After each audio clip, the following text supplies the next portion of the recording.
दोस्तों क्या आप जानते हैं कि ब्लेड्स को फैक्ट्री में किस तरह बनाया जाता है? और क्या आपको पता है कि बच्चों के खेलने वाले बलून किस तरह बनाए जाते हैं? और क्या आपने कभी फैक्ट्री में टिश्यू पेपर को बनते हुए देखा है? और क्या आपको पता है कि सिगरेट को मैन्युफैक्चर कैसे किया जाता है? तो दोस्तों आज की इस वीडियो में मैं आपको डेली लाइफ के इस्तेमाल होने वाली चीजों की मैन्युफैक्चरिंग के बारे में बताऊंगा कि उनको फैक्ट्री में किस तरह तैयार किया जाता है। दोस्तों अगर बलून की बात की जाए तो ये बच्चों का फेवरेट होता है। और क्या आपको पता है कि बलून को किस तरह बनाया जाता है? दोस्तों बेसिक चीज तो इसमें प्लास्टिक होती है। सबसे पहले तो कंटेनर में लिक्विड रबड़ और नायलॉन का मिक्सर बनाया जाता है और इसके बाद इसमें डिफरेंट मटेरियल डाले जाते हैं जिससे ये लिक्विड कलरफुल हो जाता है। उसके बाद इस बलून के बने हुए सांचों को इस लिक्विड के अंदर डाला जाता है। उसके बाद ये लिक्विड सांचों के साथ चिपक जाता है। इन मशीन के ऊपर नीचे सैकड़ों की तादाद में सांचे बने होते हैं और जब लिक्विड सांचों के साथ जम जाता है तो फिर इनके किनारों को बुरश की मदद से रोल अप किया जाता है जिस तरह बलून का आखिरी हिस्सा बना होता है जहाँ से हवा भरी जाती है। उसके बाद बलून को सांचों समेत गर्म पानी में 15 मिनट के लिए डाल दिया जाता है जिससे ये फ्लेक्सिबल हो जाते हैं। इसके बाद इन्हें पानी और टेल्कम पाउडर के मिक्सचर में डाला जाता है ताकि इन्हें सांचों से आसानी निकाला जा सके। उसके बाद इन्हें ब्लोअर से गुजारा जाता है जिससे ये सांचों से बाहर निकल आते हैं और बलून तैयार हो जाते हैं। उसके बाद दोस्तों रेजर ब्लेड। दोस्तों ये बात तो आप सभी जानते हैं कि रेजर ब्लेड को लोग दाढ़ी बनाने के लिए इस्तेमाल करते हैं, लेकिन दोस्तों क्या आप जानते हैं कि इन ब्लेड्स को किस तरह बनाया जाता है? दोस्तों ये बात तो आप जानते हैं कि ब्लेड्स कितना बारीक होता है और इसे एक खास किस्म की मशीन में बनाया जाता है।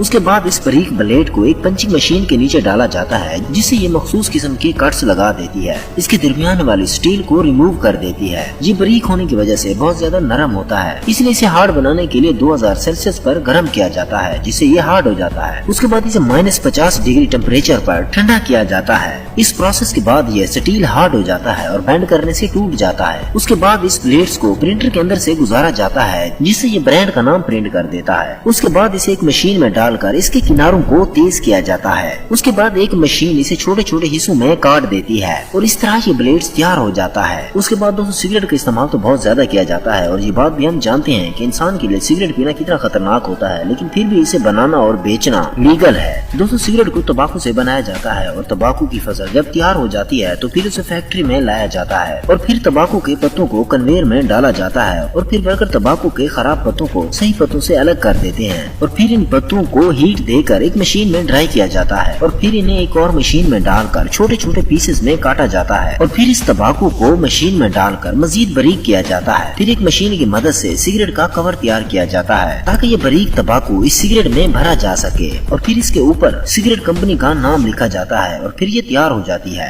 और आखिर में इनके अंदर तंबाकू भर के फोम अटैच कर दिया जाता है और फिर ये मुकम्मल तौर पर सिगरेट तैयार हो जाती है। दोस्तों अगर टिश्यू पेपर की बात की जाए तो इसका इस्तेमाल हर घर में किया जाता है, लेकिन क्या आप जानते हैं कि इसको बनाया किस तरह जाता है? सबसे पहले तो यूज पेपर्स को एक मशीन में डाला जाता है। ये मशीन इसको पीस कर इसका पाउडर बना देती है। फिर इसके अंदर पानी को ऐड कर दिया जाता है। इससे बनने वाले मटेरियल को पल्प कहा जाता है और उसके बाद इसे एक और मशीन में डालकर इसे निचोड़ा जाता है और जब ये मशीन इस कागज को निचोड़ती है तो इसकी सारी इंक बाहर आ जाती है और ये कागज बिल्कुल क्लीन हो जाता है। और फिर इस मटेरियल को साफ पानी से धोने के बाद इसे एक रोलर से गुजारा जाता है और ये रोलर इस पेपर को इतनी जोर से प्रेस करता है कि इसका सारा पानी बाहर निकल आता है और फिर इसे टिश्यू बनाने के लिए तैयार किया जाता है। उसके बाद इस मटेरियल को एक कन्वेयर बेल्ट की मदद से पेपर मशीन के अंदर डाला जाता है। इस पेपर पल्प को मशीन बारीक शीट्स में तब्दील कर देती है और उसके बाद इस पेपर को एक बड़े रोलर में डाला जाता है और ये रोलर कन्वेयर मशीन की मदद से इसे बारीक शेप में इसको सॉफ्ट बना देता है। उसके बाद एक मशीन इन टिश्यू पेपर्स को एक स्पेसिफिक साइज में काट देती है और फिर एक मशीन तय दर तय डाल देती है। उसके बाद दोस्तों ये फाइनली बॉक्सेस में डालने के लिए तैयार हो जाते हैं। उसके बाद दोस्तों ये बात तो आप सभी जानते हैं कि किसी भी गाड़ी को चलाने के लिए टायर अहम किरदार अदा करते हैं, लेकिन क्या आप जानते हैं कि इन टायर को किस तरह बनाया जाता है? अगर एयरफील्ड कार टायर की बात की जाए, इन्हें मेटल्स के व्हील के ऊपर इन्फ्लेटेबल रबड़ चढ़ा के तैयार किया जाता है। इसमें नेचुरल और सिंथेटिक दोनों किस्म का रबड़ इस्तेमाल किया जाता है। सबसे पहले तो इस रबड़ के अंदर मुख्तलिफ किस्म के केमिकल इस्तेमाल किए जाते हैं और फिर इस सारे मटेरियल को एक मशीन में डालकर बहुत ज्यादा प्रेशर के अंदर इसे हीट दी जाती है और साथ ही इनमें ब्लैक कार्बन नाम का मटेरियल डाला जाता है जो इस रबड़ के कलर को ब्लैक कर देता है। फिर इन्हें एक और मशीन में डालकर शीट की शेप दी जाती है और फिर इसे एक ड्रम नुमा मशीन के ऊपर तय दर तय चढ़ाया जाता है। उसके बाद ये रबड़ तकरीबन टायर की शेप में आ जाता है और अगर इसके ऊपर कोई डिजाइन बनाना हो तो मुख्तलिफ कलर्स की लाइंस लगाई जाती हैं और इसके ऊपर कंपनी का लोगो भी प्रिंट किया जाता है और फिर इसे एक और सांचे में डालकर इसके अंदर तेज गर्म हवा भरी जाती है। ये हवा टायर को फुला देती है और जब ये टायर ठंडा हो जाता जाता है तो ये तैयार हो जाता है। दोस्तों बबल गम तो काफी लोगों को पसंद होती है, लेकिन इसे किस तरह बनाया जाता है ये बहुत कम लोग जानते हैं। दोस्तों बबल गम को प्लास्टिक और रबड़ को मिक्स करके